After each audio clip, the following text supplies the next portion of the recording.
Buenos días a todos y todas. Me da muchísimo gusto, me siento muy contenta, estoy muy feliz porque después de 2 años de búsqueda ininterrumpida, por fin logramos que estuviera aquí con nosotros nuestros invitados e invitadas especiales. Agradezco a la presencia de la secretaria de la unidad, rectora en funciones, la maestra Verónica Arroyo Pedrosa, que está aquí con nosotros acompañándonos.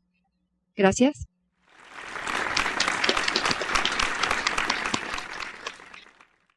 Y bueno, por parte de la División de Ciencias Básicas de Ingeniería, soy Alicia Cid Reborido, soy la coordinadora del tronco intermultidisciplinar. Gracias por acompañarnos en esta mañana.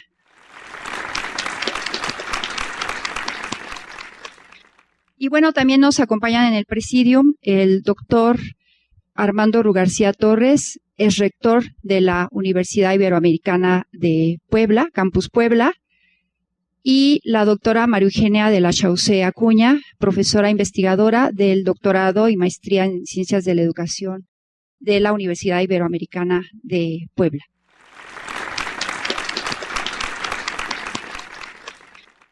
Pero tendremos también otro taller muy interesante y trascendental, que es el descubrimiento de tu resiliencia. Este estará a cargo de nuestras profesoras investigadoras, la doctora Lilia Benítez Corona, de la Universidad Politécnica de Pachuca, que está aquí con nosotros, por favor.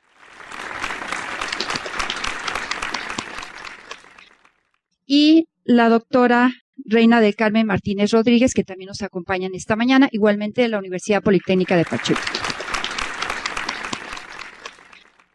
Y bueno, se habla mucho de la perspectiva de género, que es un tema que afortunadamente la maestra Arroyo está muy preocupada por este tema, pero más allá de la perspectiva de género está el trascender para ser mejores seres humanos. En ese sentido, el doctor Armando Rugarcía, que es ingeniero de profesión, luego hizo una maestría en ingeniería, pero luego descubrió que esto no le llenaba y que no era el todo.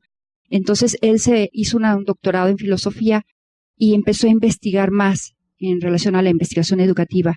De ahí que sacó un libro que es parte de mi tesis doctoral, La formación de ingenieros. Este libro es de 1997 y hasta la fecha sigue sirviendo. El doctor Rugarcía tiene una serie de infinidad de libros que hablan de valores, de ética, de cómo formar mejores seres humanos.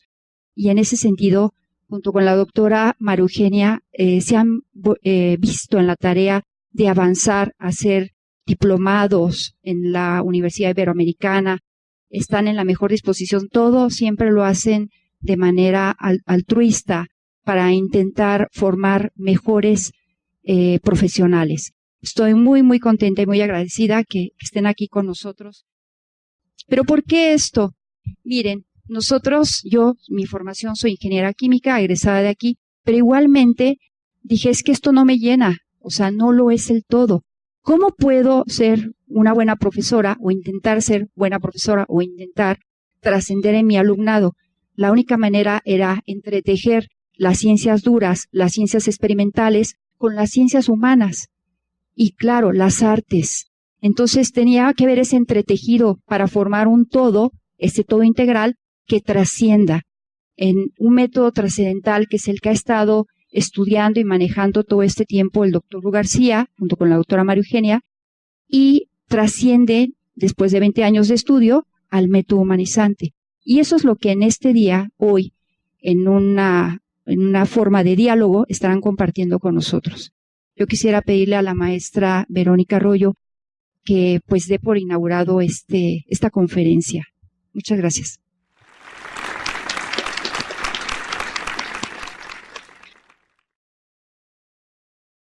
Bueno, sí, así como dice la doctora Alicia Cid, pues una de mis preocupaciones, yo soy egresada de aquí, no es solo la preparación de ustedes como jóvenes, de nosotros como profesores, sino también esta conciencia del ser humano.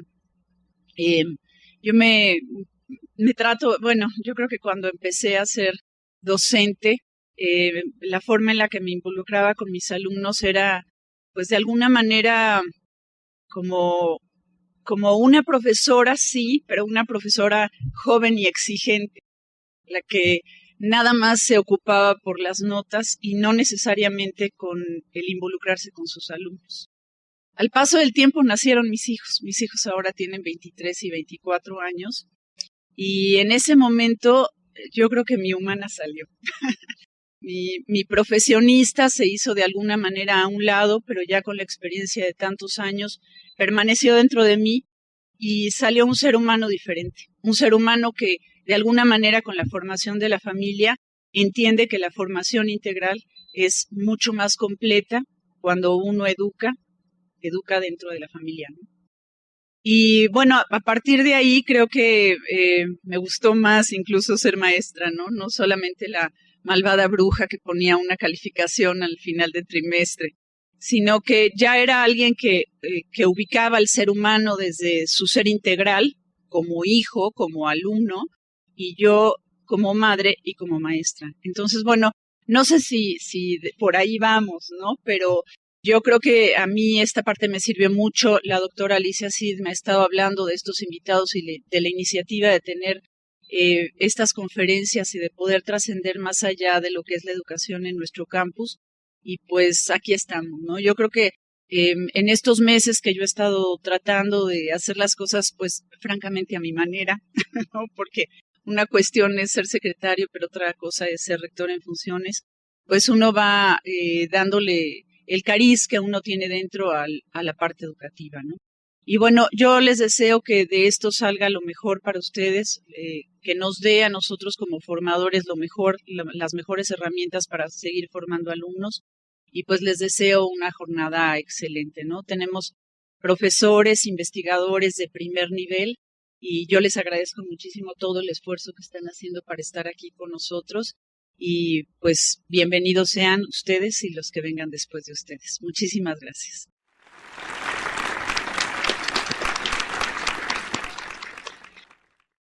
Quiero ahorita ceder la palabra a nuestras autoridades de la División de Ciencias Básicas y Ingeniería. Tenemos el honor de que nos acompañe en la mesa la doctora María de Lourdes Delgado Núñez, que es nuestra directora, y la maestra Teresa Merchan Hernández, que es la secretaria académica de nuestra división. Les agradezco mucho que estén aquí con nosotros, acompañándonos. Gracias. Para mí es muy grato estar el día de hoy en este inicio del coloquio sobre un tema tan importante como es la formación de buenos seres humanos. Y pues muchas veces dejamos de lado esta parte tan importante de la formación integral de nuestros alumnos y específicamente todo lo que tiene que ver con el ser. Y yo creo que es muy importante que cada uno de nosotros, cuando asumimos nuestro papel, ya sea de profesores o de alumnos, tomemos en cuenta toda esta situación para poder tener un aprendizaje más significativo. Sí, es algo que vemos cotidianamente en nuestros salones de clase, que quizá los alumnos aprenden para el día del examen, pero 2 o 3 días después ya olvidaron las cosas. Y más allá de los conocimientos, sobre todo ahora que tenemos acceso a Internet y prácticamente cualquier conocimiento lo podemos tener a la mano, lo más importante es el desarrollo de esas habilidades, de esas capacidades de poder utilizar el conocimiento en cuestiones específicas. Y bueno, pues toda esta metodología que han desarrollado las personas que nos acompañan el día de hoy, el doctor Ru García, la doctora María Eugenia de la Chaucé y las profesoras que nos acompañarán en el taller, pues ellas van a vertir toda esta experiencia para sensibilizarnos tanto a profesores como alumnos para mejorar ese proceso de enseñanza-aprendizaje y sobre todo mejorar como seres humanos. Entonces yo creo que este taller va a ser de mucho beneficio para todos. Agradezco la participación de los especialistas y también el interés que tienen ustedes, que muestran para mejorar nuestra forma de ser, nuestra comunicación. Les deseo muchísimo éxito en este taller de tanto valor.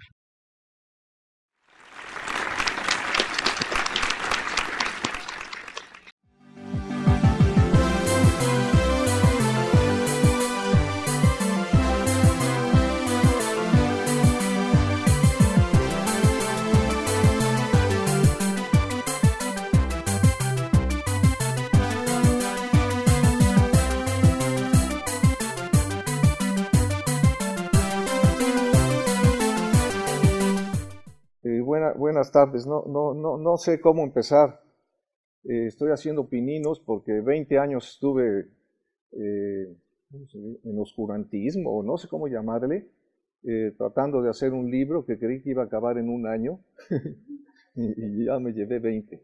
Bueno, ya estoy en la segunda edición, ya lo tuve que publicar a fuerza, me salió en 3 volúmenes, implicó muchos posgrados y muchas cosas raras, y sobre todo un chorro de reflexión sobre las culpas y los aciertos que uno ha tenido, bueno, que yo había tenido, que de los otros pues no me podía preocupar, porque cuando me preocupé todo me salió mal, o bueno, algunas cosas, bueno, todo creí que había salido mal, como divorciar a mis papás, yo creí que era pecado y que me iba a ir al infierno y la madre del muerto, pero resultó que fueron los años más felices de mis papás y de mis hermanos.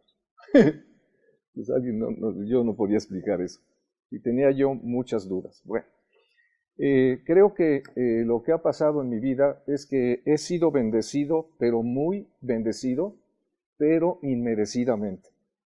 Porque fui un alumno muy raro, que cuestionaba a los maestros, que lo expulsaban, que cuestionaba al papá, cuestionaba a la mamá, cuestionaba a a la mamá no, porque era muy buena gente.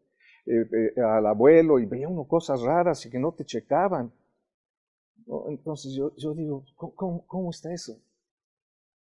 Eso explica quizá por qué he sido bendecido, porque pregunté. Pues dices tú, ¿qué nos pasa?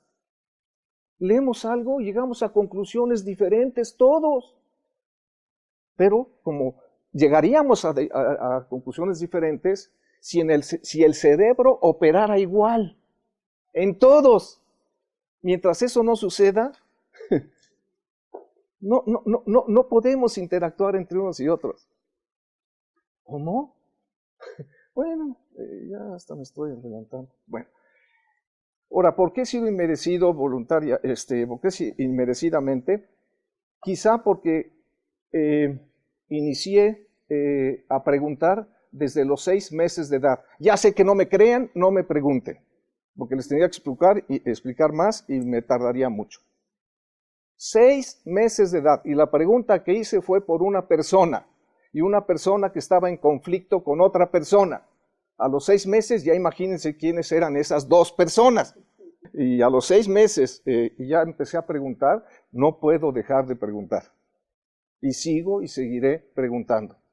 Y afinando, pues lo que descubrí. Pero después de 20 años. Y todavía ni se edita la segunda edición. Bueno.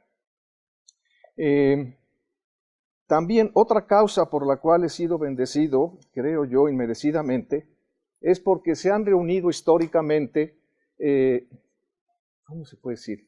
Al fin de cuentas, 2 vidas. Dos vidas que son como gemelas en el tiempo. ¿Okay? Tenemos esas 2 vidas diferencias. ¿Okay? Yo soy más guapo que el otro, que también es hombre. Él tiene una nacionalidad, yo tengo otra. y pecamos de lo mismo. Hay algunas cosas que tenemos similitud. ¿Okay? Yo creo que eso es lo que me diferenció. ¿En qué sentido tenemos similitudes? Toda mi vida he estado con los jesuitas, en instituciones jesuitas. Toda mi vida hasta hoy. Voy solo a dar algunas asesorías ahora de cómo, en el fondo, cómo mejorarse como ser humano, que es el título de este coloquio y el título que ha sido desde la primaria. Desde la primaria empecé a querer mejorar la educación, no solo en la escuela, sino en la familia, por todos los conflictos que veía y los engaños de los maestros. A los maestros no les interesaban los niños. Además, me prometieron los jesuitas que con 9 viernes primero de mes, 9, ¿ok? Que comulgara, que me confesara, comulgara, ese es el patrón, ¿no? Que había. Y luego fuera a misa, tendría yo el cielo. Y se oía bien sabroso en secundaria que te propongan eso, pues el cielo pues debe ser algo bonito. Pues sí, vas a misa, rezas, haces, cumples con todo. Y resulta que yo, para amarrar, me eché 15. No, pues sí, no. Ya tenía yo una actitud como de ingeniero, para asegurar, ¿no? De que de veras me la cumplan. pues no me la cumplieron. Y por más les digo, ya nomás se ríen, porque pues es cierto, pues, ¿cómo vas a asegurar el cielo, hombre? Y por otro lado te ponen el pecado de Adán, que tienes que remontar, y sigues pecando. ¿Por qué? Porque el pecado no está en los actos. Por favor, no sigan con esa necedad. El mal y el bien no tiene que ver con los actos, tiene que ver con los afectos. Y el afecto no es igual al acto. Pero como nadie pregunta, no tiene salida en este entuerto. No sigan con la ausencia de preguntas como esta. ¿Qué diferencia hay entre el acto y el afecto? ¿Cómo puedo expresar mi afecto con actos? Eso es otra cosa, pero que sea afecto, no acto. Y ahí sí viene Aristóteles y vienen con el bien humano pero ¿qué significa el bien humano? Y una tras otra. ¿Qué es la ética humana? La ética humana no solo tiene que ver con actos como el fútbol que usted manejó, tiene que ver también con afectos y principalmente con afectos. No hay de piña. La Tapí también dice, la moral, y después falta la parte ética, pero la moral, que es una parte de la ética, una parte, no, es igual. No es igual. La moral es aquello que está más allá de la ley. ¿Y qué regula la ley? Los actos. Por eso usted es abogada. Le llama la atención lo mismo. Y claro que confunde la ética con lo legal. Lo legal, mira los actos. Aquí también hay sanciones. Si pateas a un desgraciado, te sacan la tarjeta. Es como un pecado. Es como algo malo que haces. O metes una mano en la pelota, en el área sobre todo, ¿no? Sobre todo, pues ya te ganaron el gol, bueno, en principio, o tienen mucha alta probabilidad. Entonces estamos como confundiendo cosas. ¿Por qué? Porque no hemos descubierto cómo opera el cerebro. ¿Quién lo opera? Pues el sujeto. El viacrucis más grave que debemos sufrir todos, conscientemente y humildemente, es un viacrucis interior. Ir haciendo preguntas de todo lo que nos haya estado externo, de todo lo externo, de la relación humana sobre todo, en familia, en escuela, en el trabajo, en lo que sea, con los autores, etcétera, que nos haya hecho raro, que nos haya hecho crisis.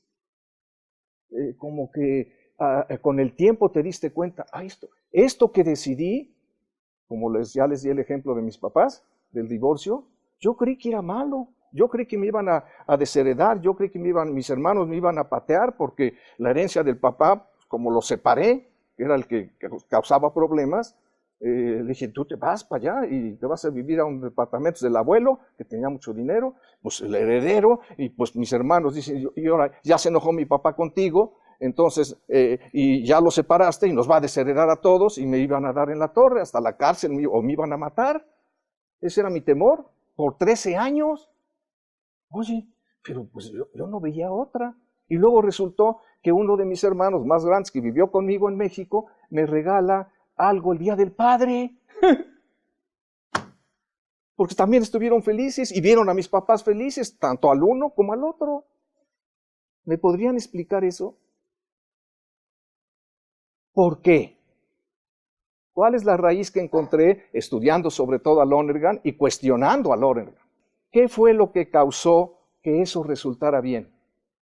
Que resultara en felicidad, en palabras mundanas, digamos. ¿Qué fue?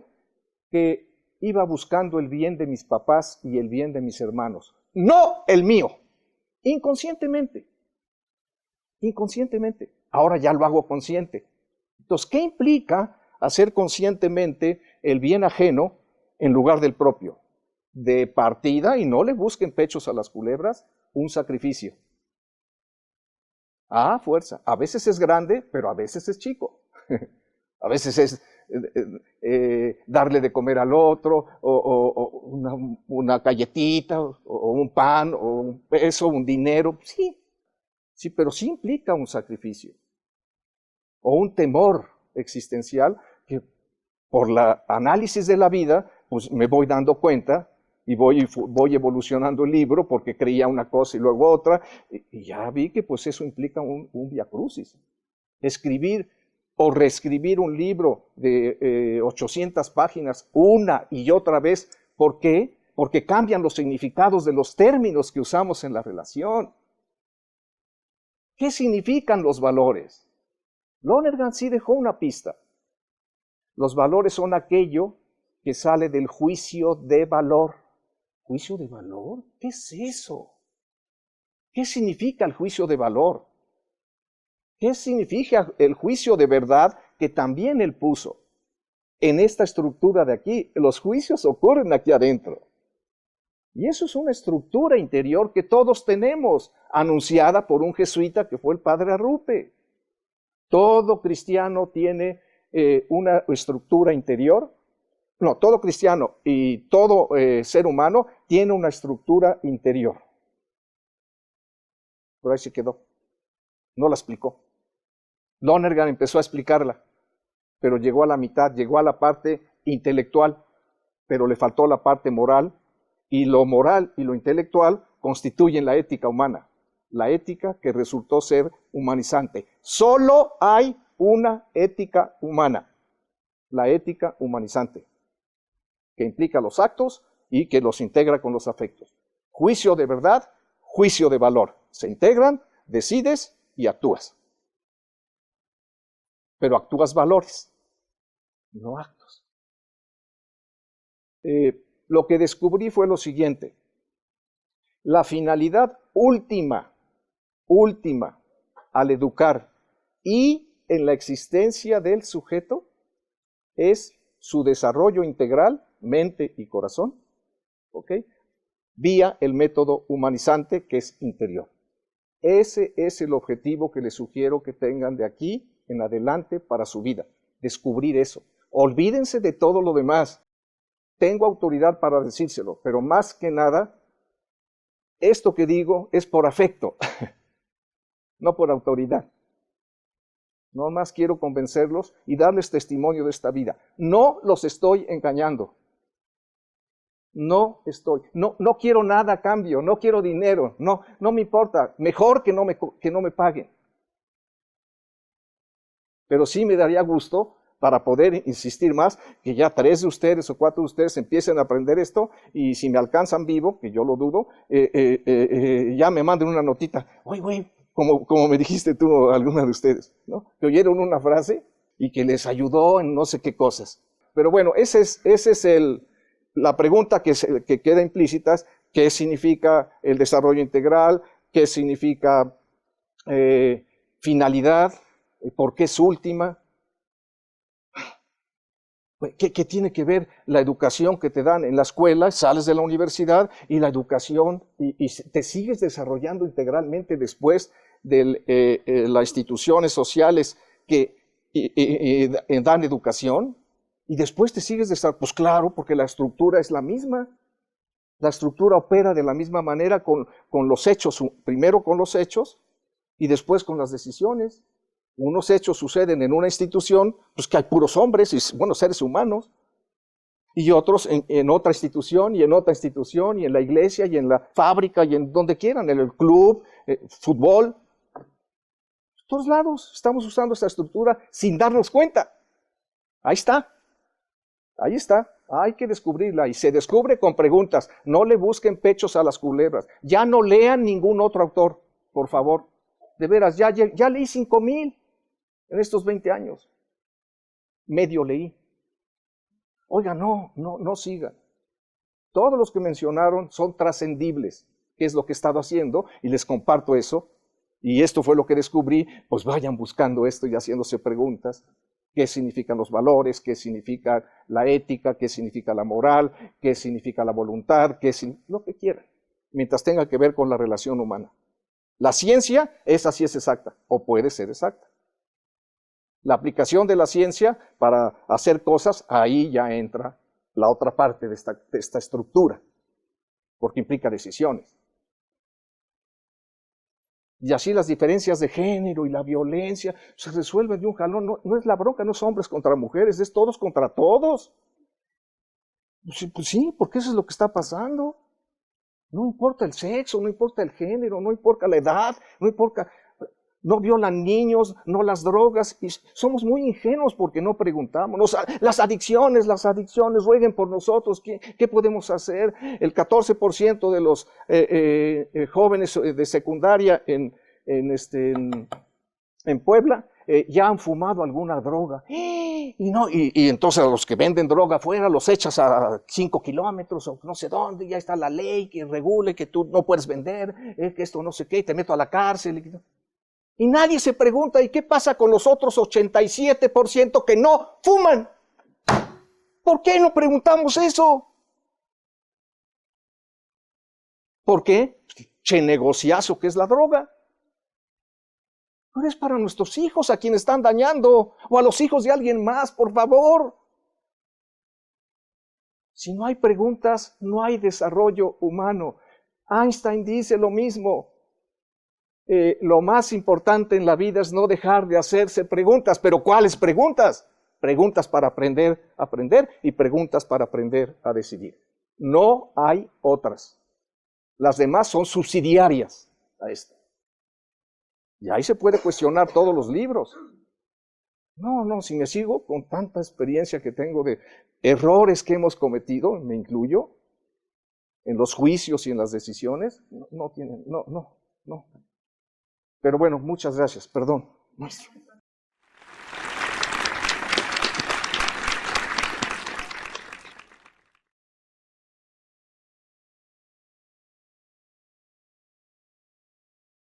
Recientemente se han preferido posturas que le dan identidad, pertinencia, sentido, resiliencia, etc., a la educación, al ponerla a merced de una sociedad cada vez más rutinaria y oscura.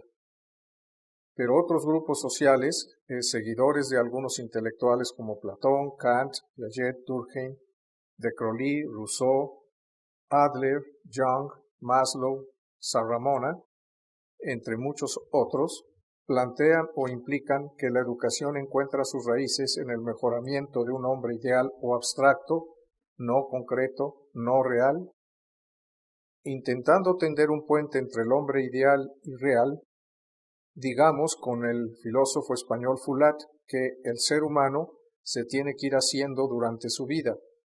Digamos, vive algo así como perfeccionándose para morir sin haberlo logrado del todo. Y continúa afirmando que el agente de este desarrollo es la educación. Algo similar afirma Rousseau: nacemos débiles, necesitamos fuerza, nacemos desprotegidos, nacimos tontos, necesitamos juicio. Todo homenaje innato que no tenemos lo provee la educación. Ante lo cual, la educación debe ser entonces un proceso de mejoramiento del sujeto que sucede entre la concepción y la tumba. Sin embargo, este perfeccionamiento o desarrollo del ser humano concreto hasta hoy no se ha logrado. Esto se debe a que, a pesar de los esfuerzos milenarios que se han hecho, aún no sabíamos cómo hacer mejores seres humanos, lo cual se explica de fondo por la ausencia de una ciencia ya no solo humana, sino realmente humana o humanizante. Así, dicha ciencia debe fundamentar a toda educación o desarrollo humano que se precie de serlo en las diferentes instituciones socioculturales del mundo, tal y como lo fundamento y explicamos en la segunda edición del libro Rugarcía 2013-2019. Las cerca de 100 definiciones de educación que se refieren a Internet 2015 refuerzan este fracaso. Unas le apuestan a que domina la filosofía en la educación. Por ejemplo, educar es desarrollar al hombre. Otras parecen desplazar el dominio a la sociedad. La educación debe ser definida por la sociedad, tal y como tiende a suceder en estos tiempos. La polémica sigue en pie, dado que la escuela está en la sociedad y la sociedad en la escuela, como lo implica Edgar Morin, con la pregunta: ¿cómo podemos salir de la crisis educativa si estamos en crisis social? ¿Y cómo podemos salir de la crisis social si estamos en crisis educativa? Sin embargo, me pregunto, ¿por qué la misma escuela y universidad no han de determinar, como lo hacen, de hecho, otras instituciones socioculturales, lo que ha de suceder dentro de sus entrañas, teniendo presente la situación social vigente y la comprometida? Asimismo, con mucha frecuencia no se distinguen ni integran la educación, digamos, científico-tecnológica con la educación ético-moral, es decir, se manejan como si ambas fueran lo mismo. El civismo, por ejemplo, se enseña como si fuera una serie de conocimientos ideales abstractos o solo factuales que hay que seguir sin cuestionarlos ante la autoridad correspondiente. Por ello, la distinción entre conocimiento científico y moral, entre conocimiento y valores, ha permanecido en la penumbra de la historia educativa. En el fondo, esta polémica no se va a dirimir a menos que desentrañemos una raíz clave del conflicto educativo que nos agobia.